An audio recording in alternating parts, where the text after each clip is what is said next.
Hello guys, स्वागत है आपका एक बार फिर से हमारे यूट्यूब चैनल पर जिसका नाम है यूके वर्ल्ड। और आज का हमारा टॉपिक है उत्तराखंड की भूमि बंदोबस्त प्रणाली, यानी कि लैंड सेटलमेंट सिस्टम। और ये है आपके 30 प्रश्न भूमि बंदोबस्त से संबंधित जो हर प्रतियोगी परीक्षा में पूछे जाते हैं उत्तराखंड में। तो चलिए देखते हैं। पहला है, उत्तराखंड में ब्रिटिश काल की प्रथम भूमि बंदोबस्त व्यवस्था किस अधिकारी द्वारा लागू की गई थी? तो इसका उत्तर है जॉर्ज विलियम ट्रेल द्वारा प्रारंभ की गई थी। उन्होंने स्थानीय परिस्थितियों के अनुसार भूमि राजस्व व्यवस्था विकसित की। दूसरा दूसरा है, कुमाऊं में खतौनी और खसरा प्रणाली किससे संबंधित है? तो आपका यह भूमि अभिलेख व्यवस्था से संबंधित है। खसरा यानी कि खेतवार विवरण, और खतौनी मतलब खातेदार या किसान का विवरण। तो इनके बीच आपको अंतर पता होना चाहिए। खसरा मतलब खेतवार विवरण और खतौनी खातेदार अथवा किसान का विवरण। तीसरा, उत्तराखंड में कोली बेगार आंदोलन का भूमि व्यवस्था से क्या संबंध था? तो कोली बेगार प्रथा में किसानों और ग्रामीणों पर जबरन श्रम का बोझ डाला जाता था। भूमि राजस्व अधिकारियों द्वारा इसका दुरुपयोग किया जाता था, जिसके विरोध में आंदोलन हुआ। चौथा, पट्टी शब्द उत्तराखंड की भूमि व्यवस्था में किसका द्योतक है? तो जो पट्टी प्रशासनिक एवं राजस्व इकाई को दिखाता है, प्रशासनिक एवं राजस्व इकाई को दर्शाता है, जिसमें कई गांव सम्मिलित होते हैं। पांचवा प्रश्न है, उत्तराखंड में किस क्षेत्र में थोकदार प्रणाली प्रचलित थी? तो गढ़वाल क्षेत्र में थोकदार प्रणाली प्रचलित थी, जहां थोकदार राजस्व वसूली का कार्य करते थे। छठवां है, सिरतान भूमि क्या होती थी? बहुत इम्पोर्टेंट है। तो ऐसी भूमि जो सीधे राज्य या शासक के नियंत्रण में रहती थी और उससे प्राप्त राजस्व शासक को जाता था, ऐसी भूमि को सिरतान भूमि कहते थे। सातवां, कुमाऊं में खाईकर किसे कहा जाता था? तो खाईकर वह कृषक होता था जो भूमि को जोतता था और बदले में लगान देता था। आठवां है, उत्तराखंड में भूमि बंदोबस्त का मुख्य उद्देश्य क्या था?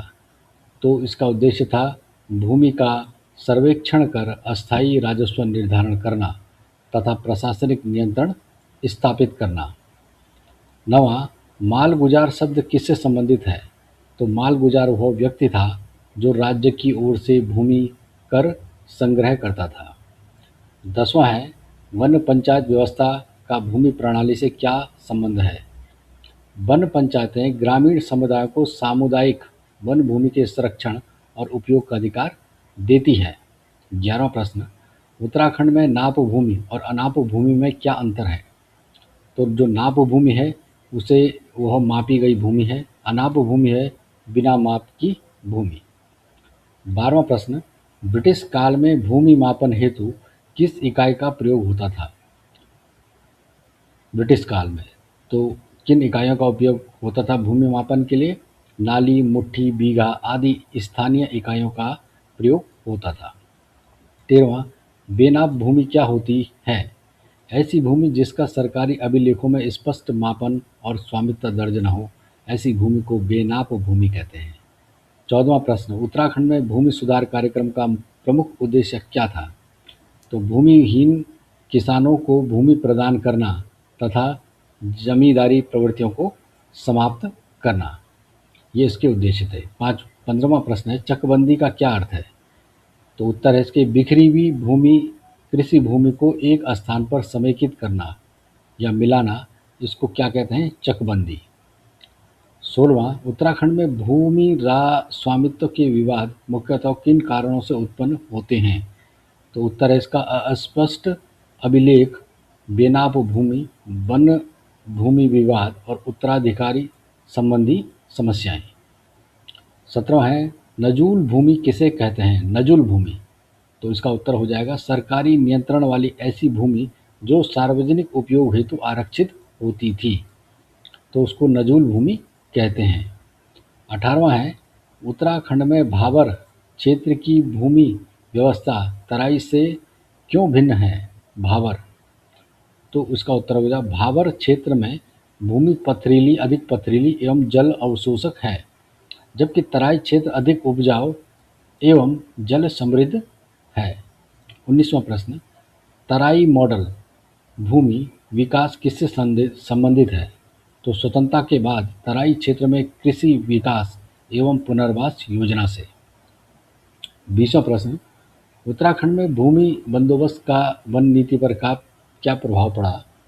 तो वन भूमि पर सरकारी नियंत्रण बढ़ा तथा ग्रामीणों के पारंपरिक अधिकार सीमित हुए। 21वां, असामी किसे कहा जाता था? तो उत्तर हो जाएगा इसका भूमि पर खेती करने वाला जो किराएदार कृषक है उसको असामी कहा जाता था। 22वां, पटवारी की भूमिका क्या थी? तो उत्तर हो जाएगा भूमि अभिलेख करना, कर निर्धारण एवं राजस्व संग्रह में सहायता करना। तो ये पटवारी की भूमिका थी। 23वां, उत्तराखंड में ब्रिटिश भूमि नीति का सबसे बड़ा प्रभाव क्या था? तो इसका प्रभाव था पारंपरिक सामुदायिक भूमि अधिकार कमजोर हुए और सरकारी नियंत्रण इससे बढ़ा। 24वां प्रश्न, कुमाऊं कमिश्नरी की स्थापना का भूमि प्रशासन पर क्या प्रभाव पड़ा? तो उत्तर है भूमि राजस्व व्यवस्था अधिक संगठित हुई तथा प्रशासनिक नियंत्रण मजबूत हुआ। 25वां प्रश्न, सीलिंग एक्ट का उद्देश्य क्या था? तो एक व्यक्ति द्वारा अधिकतम भूमि स्वामित्व की सीमा निर्धारित करना, इसको सीलिंग एक्ट कहते हैं। 26वां, उत्तराखंड में पर्वतीय कृषि भूमि की प्रमुख समस्या क्या है? तो समस्या है भूमि का अत्यधिक विखंडन एवं सीढ़ीदार खेती। 27वां प्रश्न, चारागाह भूमि का महत्व क्या है? तो यह पशुपालन आधारित ग्रामीण अर्थव्यवस्था का आधार है। 28वां, उत्तराखंड में भूमि बंदोबस्त के दौरान वनों को आरक्षित करने का मुख्य उद्देश्य क्या था? तो इसका उद्देश्य था राजस्व वृद्धि एवं वन संसाधनों पर सरकारी नियंत्रण स्थापित करना। 29वां प्रश्न, भू अभिलेख आधुनिकीकरण कार्यक्रम का उद्देश्य क्या है? तो उद्देश्य का भूमि रिकॉर्ड को डिजिटलाइज करना एवं पारदर्शिता बढ़ाना। और अंतिम प्रश्न, उत्तराखंड में वर्तमान भूमि व्यवस्था की सबसे जटिल समस्या कौन सी मानी जाती है? तो ये मानी जाती है वन भूमि, बेनाब भूमि एवं राजस्व भूमि के ओवरलैपिंग क्लेम्स और स्वामित्व विवाद। तो ये थे 30 प्रश्न जो आपके लैंड सेटलमेंट सिस्टम या भूमि बंदोबस्त प्रणाली से संबंधित हैं और ये प्रश्न कई बार एग्ज़ाम में पूछे भी जाते हैं, इसलिए आप इनका कई बार रिवीजन कर सकते हैं। तो आगे भी हमारे चैनल से बने रहना और आपसे फिर मुलाकात होगी। आप सभी का बहुत बहुत धन्यवाद।